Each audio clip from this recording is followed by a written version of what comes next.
Welcome back to the morning show here on Arise News.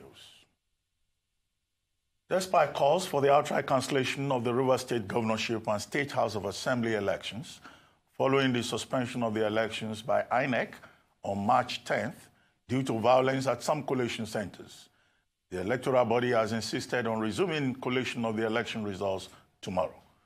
The commission has made assurances that results of the governorship election in 17 of the 23 local government areas of the state are safe in its strong room in Abuja, and supplementary elections will only be conducted where necessary. Joining us now from our Abuja studio to speak further on this is the Chief Press Secretary to the INEC Chairman, ROTIMI OYEKANMI. ROTIMI, good morning. Good morning. Thank you for having me. Yes, thank you very much for honoring our invitation. Well, you must have listened to my introduction. We're interested in what is going on in Rivers State. There was a consultation meeting that was held recently, and there were allegations that some of the stakeholders, governorship candidates, party chairmen, walked out of that meeting. Some of the stakeholders in Rivers State have also accused INEC of not being open enough. They, in fact, directly accuse INEC of being very partial on the side of the PDP. What should we be looking forward to in Rivers State against this background? Because INEC seems determined to go ahead with the collation of the results beginning from tomorrow. Thank you very, very much for this opportunity. You recall that we had this governorship and State House of Assembly election on the 9th of March, which had to be suspended on the 10th of March because of violence. And subsequently, the Commission instituted a fact-finding committee to assess the situation and report back. The committee was given 48 hours. The committee went to work, met with various stakeholders, and did report back. And the Commission met and issued a statement on the 15th of March in that regard. And just like you rightly said, we stated on that occasion that the results of 17 out of 23 local governments were in our strong room, and that a collation was already going on before the invasion took place. And we did express our displeasure concerning those who carried out that act, and we called on the authorities to address the situation. Now, the following week, the Commission now came out with a 9-point schedule of activities to resume the collation. And we now said that we will resume collation and itemize the various activities that will take place within that period. And today, we are supposed to issue guidelines that will govern the collation process. And then between tomorrow and the 5th of April, the collation properly will take place. And then we'll conduct the supplementary elections where necessary on the 13th of April. And then we announce results that 13th and 14th, and then the certificates of return will be issued latest by the 19th of April. So that's what we are going to do. Well, of course, there was some rancor at the meeting that you referred to, which is normal, where you have political parties. You know, it's in the nature of political parties to agree and disagree on issues because of mutual suspicion. And I think because tension has been so high in this Rivers case, that's why there is suspicion among members. But we are focused on what we are prepared to do. We are not on anybody's side. Everybody knows that, you know, what INEC is interested in is to provide a level playing field and ensure that the process is carried through, and that's what we are going to do. Well, Mr. Oyekami, there's the unresolved issue about the venue for the collation and announcement of results. What is the latest? Is there now a venue? Is INEC office not fortified enough? Because we know that in that 9-point rundown you mentioned, it was also highlighted there that that's dependent on stakeholders to choose a venue. Also, there was this interagency security meeting on March 29.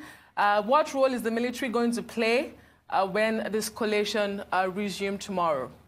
Thank you very much. Let me take the issue of the military first. The nature of politics in this country, as everybody is aware, is volatile in nature. And the security arrangement put in place is like we have 3 rings built around the environment. The first ring is the ring immediately around the polling unit area, where we're going to have between 2 and 3 unarmed security agents. And then we have the second ring, which comprises the patrol teams. Of course, various security agencies teaming up together. Those ones are armed, so that when we have a situation that cannot be contained by those around the polling unit area that are not armed, we can call in the patrols. But it could get worse than that, and that's where you need the military. The military is actually on the outskirts. They guard the entry points. They guard those areas where that are so far away from the polling unit, but could also be vulnerable, because if people penetrate the environment through those areas, they can cause havoc within minutes. And because of the nature of politics in this country, that's why the military is important. In other places, you don't even need security agencies at all. People see the conduct of election as an enjoyable activity, but not in this country. And that's part of the conversation we must really have. Because in the real sense, why do we have to lock down a state? Why do you have to bring in so many security agents? It's because of the nature of the politics that we play. And the politicians are the ones to be blamed for this sort of thing, because they are the ones that mobilize thugs. They are the ones that mobilize violence that is visited upon our own staff and upon voters and cause chaos. With the collation, the election took place in Rivers. The collation will take place in Rivers. That's what I can assure you. No, let me rephrase the question more directly.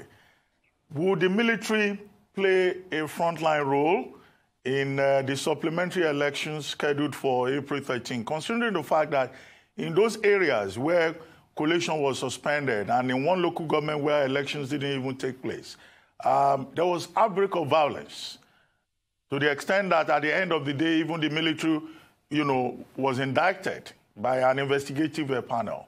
Now, what are you doing? What steps are you taking as INEC to ensure that there's no outbreak of violence, or if there is, that it is contained? The necessary consultations have already taken place. INEC has expressed very strong reservations about the role played by some military men in the last exercise. And in this particular exercise, the military is not expected to play any prominent role, because in the real sense, the police is the lead agency in ensuring election security. And the military complement the role of the other sister agencies in this regard. So ordinarily, the military is not expected to be seen to be at the front line, and that is what is going to happen. And the elections have already been held.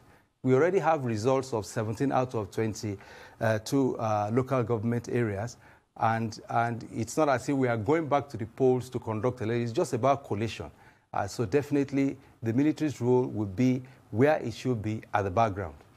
Well, INEC has been accused of partiality, of not being trustworthy enough, and even the ruling All Progressives Congress said that INEC in many states of the Federation worked against the APC. I think the PDP is also not too impressed. What's the response of your organization to this, and what steps are you taking to rebuild public trust and confidence? Thank you very much. It is quite interesting that the 2 leading political parties are accusing the Commission of partiality. If they didn't, we would have been surprised. It is because we are doing the right thing in our own reckoning. That is why they are complaining. And sometimes, I think the public shouldn't take their complaints seriously, because they know that what we are doing is the right thing. I'll give you 1 or 2 examples. One of the political parties, before the general elections, accused the Commission of several things and said the Commission was not capable of conducting election. But so far, all the governors that have won in the states where this party has clearly been in the lead. They have received their certificates of return. None of them has rejected it. And of course, during those periods, it's pats on the back, smiles here and there, and commendation for INEC. And the other party too, in all the places where it had won, it did not ask any of his governorship candidates to refuse to take the certificate of return. So it's in the nature of politicians, really, to cry foul when we, the Commission, are insisting on the right thing. We will remain focused because we are not interested, we are not a member of a political party, we are not interested in which party or which candidate wins an election. We just want to ensure that our mandate is what we focus on according to the Constitution and according to the Electoral Act 2010 as amended. Well, there's also the accusation of double standard by the Commission. For instance, the Kano State governorship supplementary elections, where there were disruptions, and in fact, the credibility of the process in some places was called to question. We have had observers on this show, tell us some polling units in Guma local government, for instance, didn't have elections, but results were announced, collated and announced at the collation center, and INEC did not raise any eyebrows to that. How is this different from Rivers, and what makes Rivers so different? I mean, it's the same disruptions we saw in some other states, especially Kano State. Well, I don't see any double standard in what the Commission has done in both Kano and Rivers. In fact, the Commission deserves a pat on the back for what it has done in the various states where supplementary election took place. In Kano, there were disruptions, and because of that, the Commission could not declare. In some areas, there was what you call willful disobedience to the instructions of the Commission for the use of the smart card reader, and of course violence in some areas. Where you have interference, the Commission has consistently, in the last 3 years, made something very clear. We've conducted about 195 different types of election, and we've made it very clear that where you deliberately interfere in the process, we're going to sanction the culprits. So you can't have your way. You can't lord it over the voters. You can't dictate that you are going to win by all means, because we have processes. When you disrupt our process, we go back and do the right thing. And that's what we have done in Kano. We suspended the process and then went back to conduct the supplementary elections. I am not sure that the information you have is correct, because if things didn't go the way they should go in Kano, we would not have declared. In Rivers, it's the same thing, and we are not on anybody's side. It's interesting, really, that the APC is now accusing us of siding with the PDP. Remember, the PDP traditionally accuses INEC of siding with the APC or conniving with the APC to rig the elections. I think for those who pay attention to details and go after the fact, it will be very clear where the truth lies in this situation. There is no contradiction. The same rules that we applied in Kano is the same rules we have applied in Rivers. It's the same rules we have applied in Benue, in Plateau, in Adamawa, in all the places where we conducted supplementary elections, and winners have been declared, and winners will also be declared in this case. Well, indeed, Rotimi, are you still with us? You can hear me? Am I still what? Yeah, okay, you can hear me. Okay. Yeah, I can hear you. Okay, great. Now, indeed, there have been many complaints about INEC, and I understand where you are coming from. But there's this other issue about a certain visit to the Sultan of Sokoto by the INEC chairman. And members of the APC issued a statement saying that, well, this is a vindication of their position that INEC is pro-PDP. They were more or less, questioning that visit. What exactly was the visit about? What transpired? And, do you think that the APC in Sokoto State has a point when they say that INEC is pro-Tambuwal? I can assure you and all Nigerians that the INEC chairman did not visit the Sultan of Sokoto. There is no need for it. If there is need for such a visit, the chairman of INEC will have his national commissioners with him. And interestingly, that the APC, the PDP also accused the INEC chairman of having secret meetings at the presidency with certain individuals. Ordinarily, you know, there shouldn't be any problem with the INEC chairman meeting with Nigerians, meeting with government officials, because the presidency, for instance, just like we have the development partners, the civil society organization are stakeholders of the commission, just like we have the political parties. Now, somebody said that the chairman met secretly with the NSA, that's the in charge of security, to discuss how to rig elections. You know, and I wonder, you know, will it have made any difference if the meeting took place at INEC headquarters? And if you say it is a secret meeting, it took place in the open. If people want to rig election, they can choose to meet anywhere. They won't do it in the open. They can meet in the night when everybody is sleeping, or at a location where you won't even think of. So I think that it is not true. To cut it short, the INEC chairman did not go to Sokoto to meet with anybody. I have no knowledge of that, just like all the allegations that the INEC chairman is having secret meetings with certain individuals. He doesn't need to do that because the mandate of INEC is very clear. We don't need to have secret meetings. If you want to meet with INEC, if you have issues, yes, you can call for a meeting and it will go through the normal process. And the INEC chairman will not have such meetings alone. He will have his national commissioners with him and everything will be put on the table. And we even normally issue press statements after such meetings. So it is not true.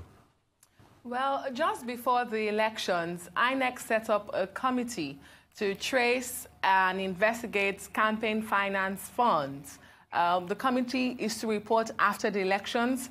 What is the latest? And considering that INEC lacks the power, really, to prosecute electoral offenders, what is to happen to those found wanting? Well, I think that the committee is yet to submit its report. As you are aware, as I speak, the national commissioners are in charge of various states in the 6 geopolitical zones. They have been busy in the last week or so, issuing certificates of return to the winners, both governorship and state of House of Assemblies in the various states. I think that by the time they reconvene this week, hopefully the committee will submit its report and then a decision will be taken on that. The campaign finance thing is something we are very passionate about, and just hold on a moment. When the commission takes a decision, we will make it public. Hello? Yes, I'm here. Me? Okay, it looks like we're losing connection. Now, let's talk briefly about the deregistration of political parties.